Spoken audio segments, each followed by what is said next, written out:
Welcome back, everybody, and welcome to our new video.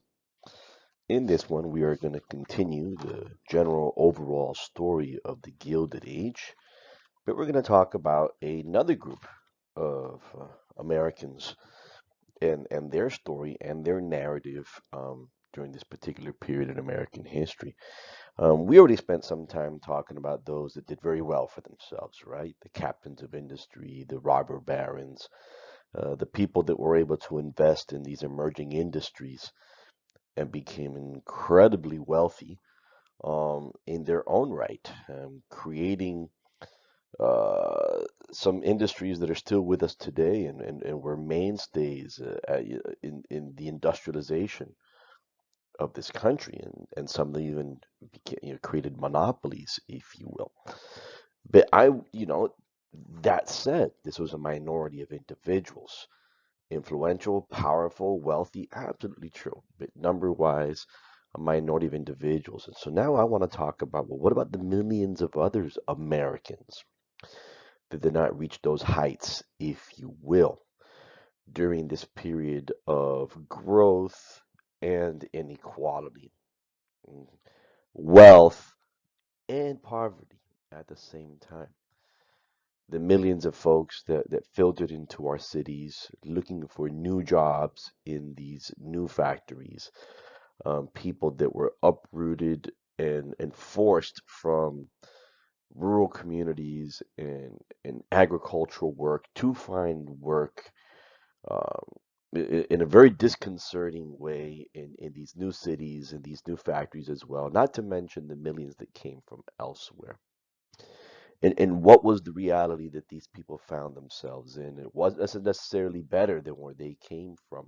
And what were the challenges and how were they going to survive um, during this very difficult period, especially so if you were not, one of the beneficiaries of this great, wealth uh, that was produced during the period of which millions of people were not. I hate to say it. I mean, that was by definition, that's how inequality works. An incredible amount of growth and wealth was created, but the vast majority of people barely, if at all, benefited from it.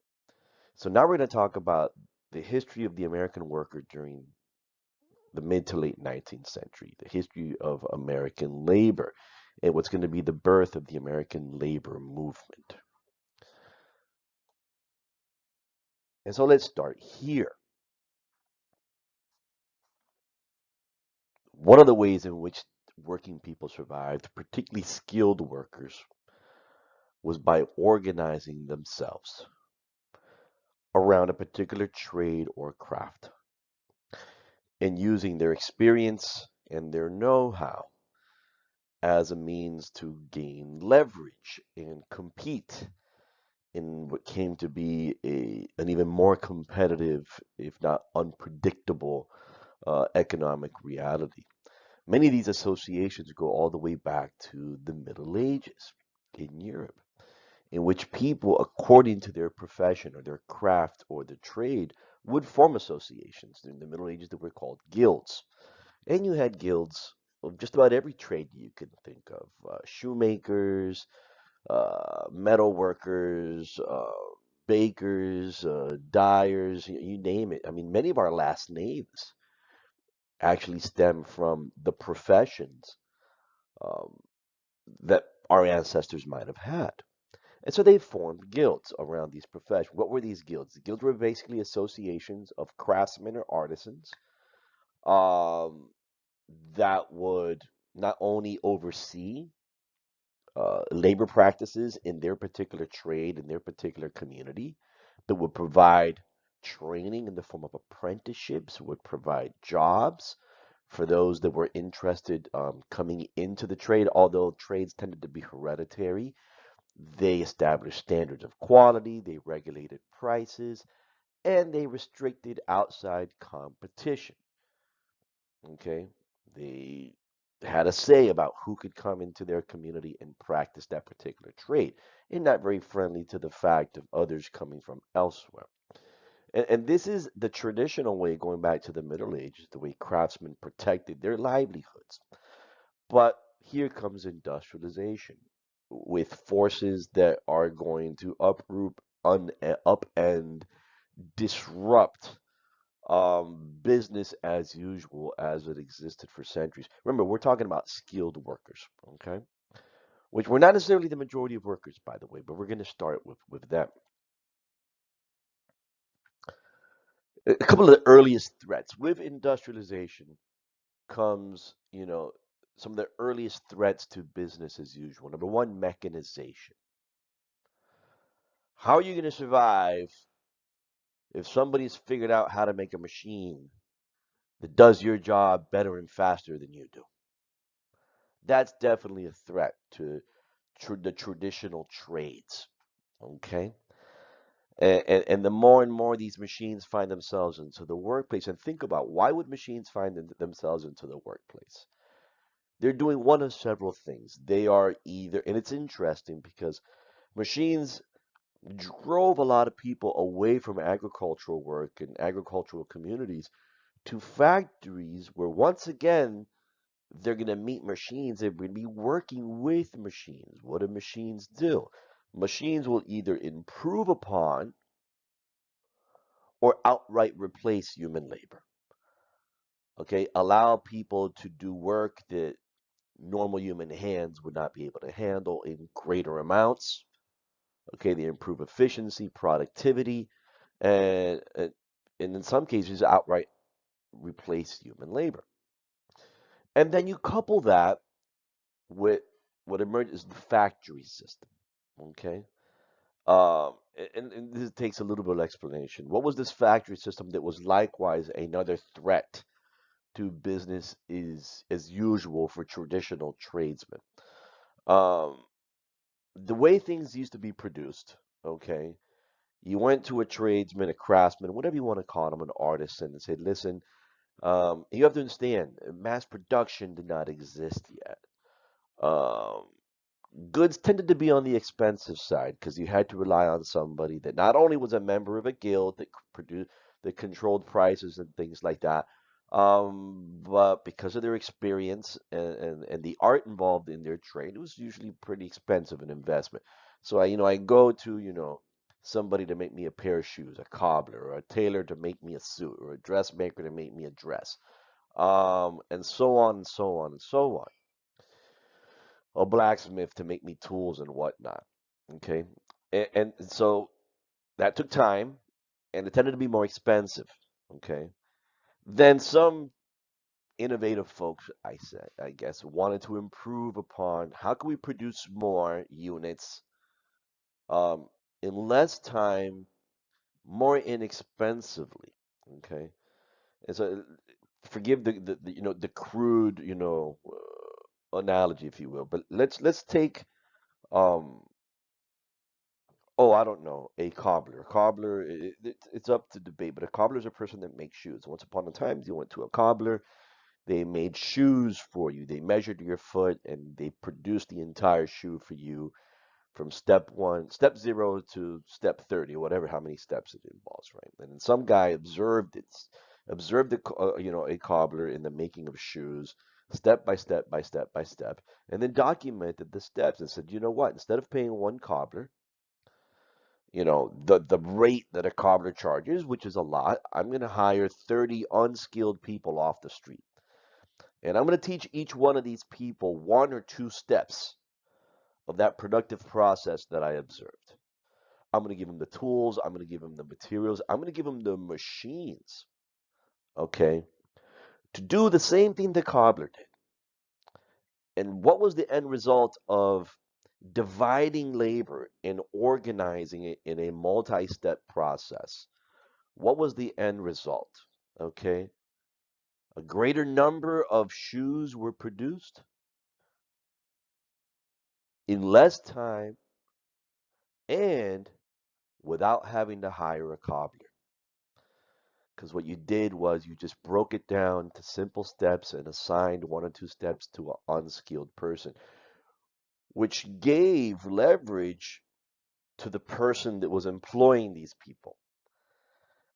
because now you could get away with paying them as little or next to nothing because they were easily replaceable because for all intents and purposes they are unskilled. That's a new threat that the traditional tradesman has to deal with. So not only is their livelihood being threatened by machines that could work faster and more productively, but is now is being threatened by this new way of working in these new factories where the productive process is broken down into steps and given to unskilled or semi-skilled people. And the end result, these factories could spit out way more shoes or dresses or hammers or what have you in a shorter period of time. Again, how do you survive in a world where now these emerging changes, if you will, present a serious threat to your way of life? And then, of course,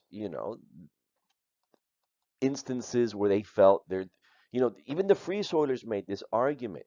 If I have to compete against, for example, slaves, that hurts, my employment opportunity. If I have to compete against immigrants, because immigrants suppress wages. Why? Because they're willing to work for less. Women surprise, so there was a lot of pushback against letting women in the workforce because they were willing to work for less.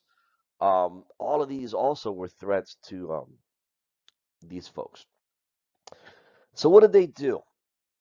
They kind of took the idea of the guild, but I guess they rebooted it for a new reality. Okay, for these having to compete in a new world against these new threats to their livelihood, and particularly to counter the growing influence and power of large business organizations. The argument is if businesses could combine with one another to form even larger businesses to the extent they can even form monopolies, that why can't labor do that as well? And so the new organization, the new association that shows up to, I guess, replace the old guild arrangement is what we refer to today as a labor union.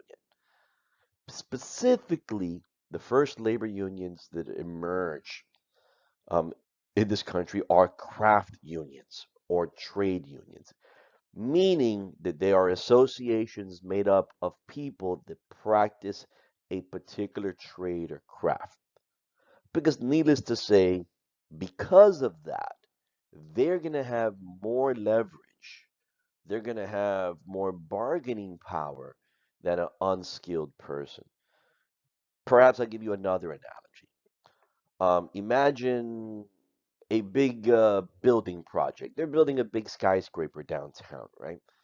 Big, there's millions of dollars invested in this, and you have to hire all tons of specialists, right? You have to hire electricians and drywall installers and plasterers and masons and air conditioning guys and pipe fitters, and the list goes on and on and on and on. And let's say the electricians come together and you know what? They're not happy with their hours. They're not happy with, the work conditions. They think they could be safer. They're not happy with the pay. And a couple of them representing the rest of them are going to approach management. They're going to negotiate. They want to negotiate some changes. Okay. And let's say the unskilled laborers feel the same way. The guys that carry bags of cement from point A to point B. Okay. They also feel unhappy, and they're going to send representatives to approach management for changes. Which one of these two groups, the electricians or the laborers, do you think is going to be more successful, okay, in negotiating, pay conditions and all that in their favor? And I hope you say the electricians. And what does the electrician have that the unskilled labor doesn't have? Their trade, their craft, in the fact that it took time to learn it is not easily replaced. And if you're going to go about replacing them, it's going to cost you money. Think about, schedules that will not be met, and everybody else is going to have to stop doing what they're doing because the electricians decided to walk off the job. And so management has to take that into consideration okay, and find itself in a position that it's going to have to bend more so than it would to unskilled laborers who are easily replaceable. You don't want to carry bags of cement anymore? I'll find somebody else. So what is it that labor unions do? So the next question I would have asked in class is, well, what's a labor union? Once upon a time, an answer should have popped up easily. And again, like I'm saying, we're talking specifically about first the first types of labor unions, craft unions, trade unions. That what they establish is there's a name to it. It's called craft unionism. We're going to go into industrial unionism later. And it gravitated around people that shared a particular skill. I already said this. We already talked about what gave them bargaining power, what gave them leverage that unskilled workers did not have. So what's a labor union? Most people don't know. Okay, and you live in a part in the country, the South has had a tendency of being hostile towards labor unions. Our particular community in Miami, because of our history and whatnot, there's even additional hostility, if a lot of misunderstanding. But labor unions are essentially that when workers in this case, in a particular trade, decide to organize themselves and represent their best interest collectively, okay, um, in the hopes of, negotiating with management and getting an improvement in all sorts of categories, from pay to workplace conditions to decision making. And they do this through a practice that's legally recognized. It took a long time to get there, called collective bargaining. Okay, the law allows for these associations to exist. And when they come into existence, employers must recognize their existence. That this group, this association, represents these folks, in your place of business, okay, and could negotiate on behalf of these people. And in the vast majority of cases, it involves actually sitting down and negotiating for all kinds of things. Like I said, job security, benefits, workplace conditions, rights and responsibilities, and agreements. If adults are in the room, agreements will be met. Okay, and the end result of these agreements will take the form of a union contract, which becomes a legal and binding document between management and the union that represents, the workers, on that site, or in that business, in that particular trade.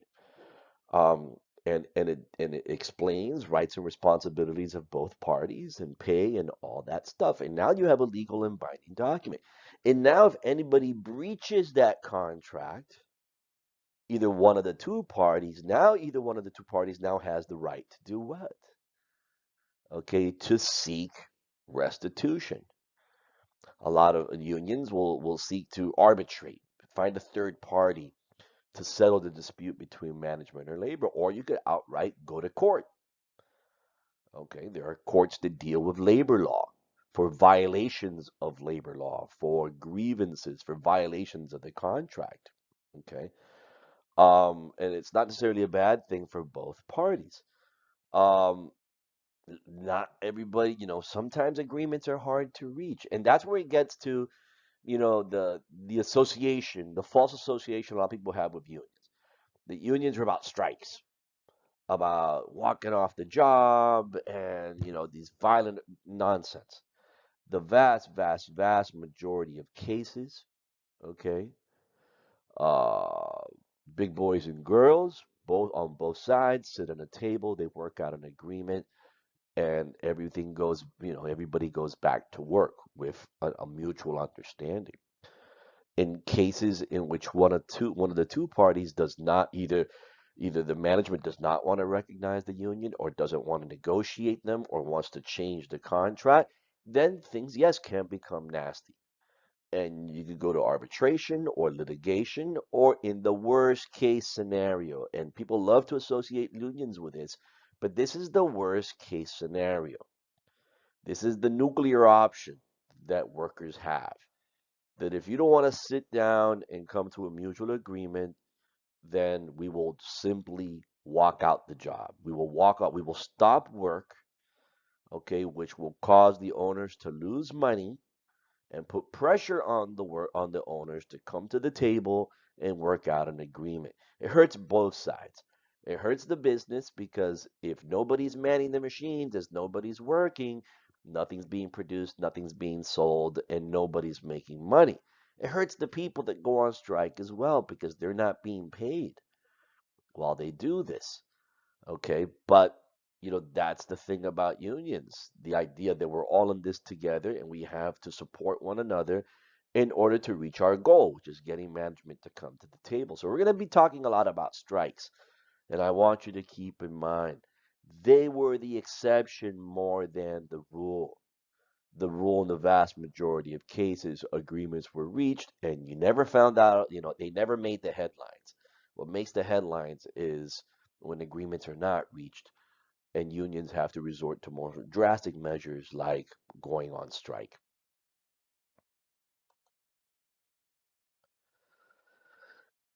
Early on in the history of this country, it was debatable whether unions could even legally exist. The courts were of the opinion, at least in the early to mid 19th century, that unions were illegal organizations, conspiratorial organizations that hurt business, and therefore, they were not allowed to exist until 1842, when the Massachusetts Supreme Court decided in Commonwealth versus Hunt that trade unions were not necessarily criminal or conspiring organizations if they did not advocate violence or illegal activities in their attempts to gain recognition through striking. It's only fair. If businesses have the right to band together and form organizations uh, in the advancement of mutual interests, like the Chamber of Commerce, if businesses have the right to combine with other businesses and form even larger businesses, then labor should have the right to do the same as well. Okay? If business could enter negotiation with other businesses, then business could be able to enter negotiation with their workers to set up the terms of labor. Even though Commonwealth versus Hunt established the legality of labor unions in this country, that doesn't mean that they were not going to get a hard time for the next 100 years, which they did. Okay? So let's talk about a bit about history. Prior to the Civil War, yes, you had a number of, usually in the North, because the South, for some strange reason, historically has always had this hostility, not just towards workers' rights and social justice and racial justice and all that stuff, but also a hostility towards labor unions. Okay, and so these things naturally emerged. There was more fertile ground for labor unions in the North than there was in the South. Um, Now there was an assortment. There was dozens and dozens and dozens of craft unions that existed independent of one another and negotiated with their particular employers. William H. Chavez had, an idea in mind. What if we could unite all of these trade unions under one umbrella organization, one trade federation, and through the size of this organization, lobby for issues that were important to labor, to all of these groups all at once, at a broader level, at a national level. And that's what became the National Labor Union. The National Labor Union, despite its name, was a bit of a misnomer because it did not really engage in collective bargaining. It was more of a political movement slash interest group that, yes, advocated for labor issues, but didn't go about it the way that labor unions typically did. At one point, they had about 500,000 members. Their objective was to improve work conditions, and more than anything else, their rallying cry was possibly the number one demand of labor unions all across the country, the establishment of the 8-hour day. Now, we have to step back a second and understand that the life of the typical American working class, work life in the mid to late 19th century was very different than what it is today. The average work day was, depending on the industry, anywhere from 12 to 14 to 16 days of 16 hours a day. The average work week was about 6 days a week. There was no worker protections, no uh, nothing done about workplace safety. We led the world in workplace accidents and deaths. There was no workman's compensation. If there was some injury, there were no sick days if you were ill.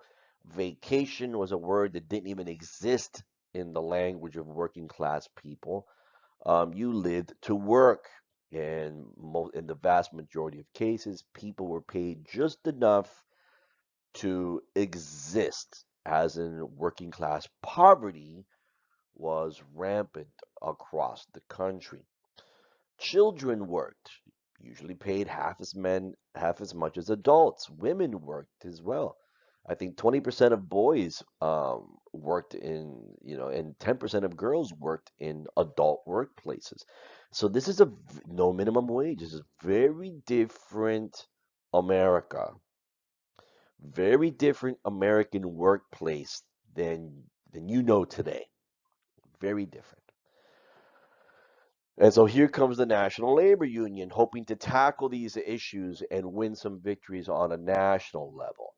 Um, but they don't last that long. They had some faults. They only opened their doors to white male craftsmen. They kind of pushed away women and immigrants and blacks because the association, they're either strike breakers or people that are willing to do our jobs for a lot less and therefore, hurt our prospects. So they could have been more inclusive than they were, and they chose not to, and that could have hurt them. And then come 1868, the federal government does come around and grant federal employees the 8-hour day, although it's going to be a long time before this trickles to the private sector. And that kind of saps a lot of the energy out of the National Labor Union. And by 1873, they are gone, but soon replaced. And as you could see, if they all had one demand in common, it was pretty much the 8-hour day. Give us the 8 hour, keep pay the way it is. Don't But give us the 8-hour day. And businesses resented this. They resisted this. Even till today, Americans work more hours than workers in other developed nations. I hope you know that. And have less vacation. And then I can go on and on about no such thing as family leave or paternity leave and very short maternity leave. Okay, but that's a conversation for another day. When you're comparing the United States and workers' rights and benefits compared to other developed nations. But the 8-hour day, that was the modest demand that the working classes had at that time. And so here come the Knights of Labor. And the Knights of Labor start to resemble a truly national labor federation more than the National Labor Union did. They kind of strangely enough start as a secret society and eventually evolve into what we would recognize as a labor organization. So they are the first truly national labor federation. They were open to all who, as they said, all who toiled, all who produced, with the belief that men and women should be the owners of their labor. Okay? You should own your labor, you should own your time, and you and only you should receive the full reward of your work.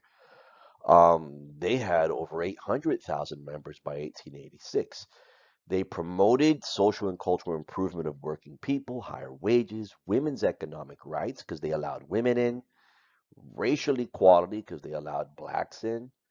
Uh, they opposed child labor, and they actually hoped to abolish the wage labor system altogether. But like the National Labor Union before them, their number one cause was the 8-hour day. Like the National Labor Union before them, they embraced politics and political and educational solutions over labor agitation, and yet they became embroiled in many labor disputes nonetheless. The Knights of Labor are interesting in that they stipulated that they believed in one thing, and then they end up getting saddled with something else. They rejected socialism and radicalism. Terence Powderly made a point of that, and yet, nonetheless, despite their efforts, they are accused and labeled and saddled with the reputation of being violent and being radical nonetheless. So, despite their best efforts, um, they were saddled with a lot of labels, whether they rejected them or not, that ends up, hurting them as time progressed. And so here's some pictures of the Knights of Labor, and we have to understand now things are changing. When I talked to you about craftsmen and tradesmen, and I mentioned traditional crafts and traditional trades, but with the industrialization of this country, new jobs begin to appear, new jobs that also have to be organized, new skills that also have to be recognized and figure out what's their place in industrial society and how do we organize for a better deal for them. Okay. Now you have oil rig workers, you have steel workers, you have machinists, you have the factory worker. And the Knights of Labor attracted and organized all workers, not just craftsmen. So, in a sense, they were the first industrial union. And we're going to talk more about that in the future. Um, Given that this new industrial economy started to create new jobs that did not exist before. But I want to focus on one particular industry that actually turned out to be the biggest employer in the country at the time, and it was railroads. This boom that railroads, got right after the Civil War, and it's not going to stop despite an economic depression for almost 100 years. Railroads were the number one employer in the nation. They had over 200,000 miles of track at its peak. Average pay was about $1 a day. 70% of train crews could expect accident or injury within the first 5 years.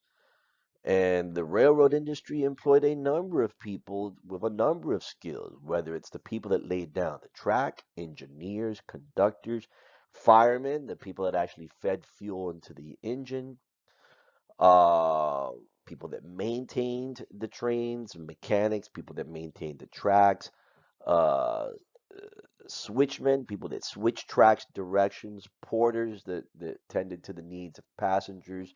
This is where you end up employing millions of people across the board.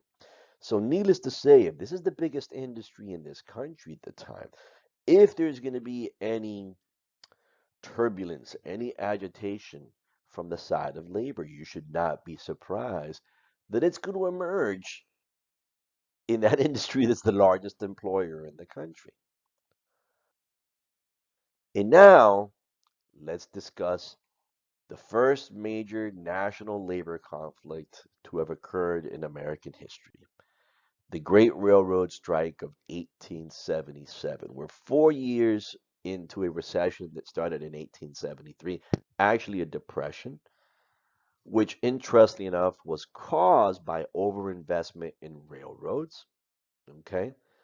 So, needless to say, for those first couple of years of the 1870s, railroad companies were hurting.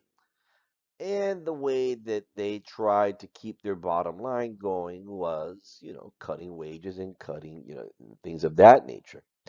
The B&O Railroad, which is the Baltimore to Ohio Railroad, decided to cut wages for the third time by 10% that year alone.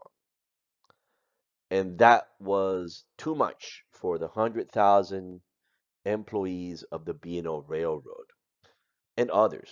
And the interesting thing about this one, the Knights of Labor were not behind this. This is what we would call in labor talk a wildcat strike. In that unorganized railroad workers that were not particularly affiliated with any particular labor union were nonetheless able to organize a work stoppage in protest of pay cuts. Um, the impact and the scope, nobody could have predicted it. It was wildly successful. They ended up shutting down four major rail lines on the East Coast. 100,000 people get involved. It spread to a number of major cities throughout the country, and then it gets violent. The uprising spread to several states and only came to an end after 69 days. Okay? When President Hayes, in a very controversial decision, but a decision that was not very different from what Lincoln did during the draft riots, authorizes the United States Army when it becomes evident that state militias are unable to control or to suppress the riots that are ongoing in several cities. And of course, the rail lines stopped. They're frozen. They can't do any work.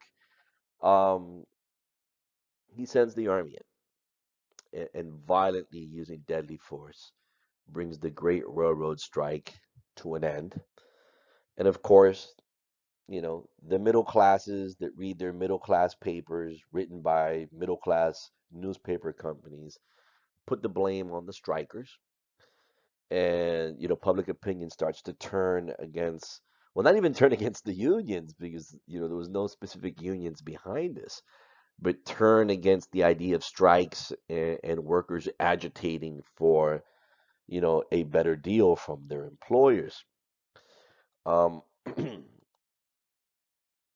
if anything good came out of this, and it's not like over 100 people died, but a year later, President Hayes signed the Posse Comitatus Act into law, which basically prohibited the president. And if you remember the summer of 2020, if you were paying attention to the news, uh, government, the authority, in instances of public unrest, has several tools at their disposal, but the one thing that they cannot use because it's banned by federal law. That was Posse Comitatus. They cannot use the regular United States Army or any one of our branches in a law enforcement capacity to suppress any kind of public disturbance or upheaval. They could use militia. They could even use federal agents, like Trump used Department of Homeland Security, law enforcement, but you could not use the army. And a lot of that was, kind of pushback from what happened when Hayes used the army to put down the railroad strike. So far, what we're looking at, 0 and 1. Capital One, assisted by government, and the workers lost, and either lost their jobs or had to accept their pay cuts. But it's not over yet because this does tend to, instances like this when it doesn't seem like labor won has a funny habit of further radicalizing, uh, angering even more so those folks that felt that they were treated unfairly and the business had an unfair advantage in that, and government was used with, law enforcement and the army to suppress what they felt they were rightfully making demands for.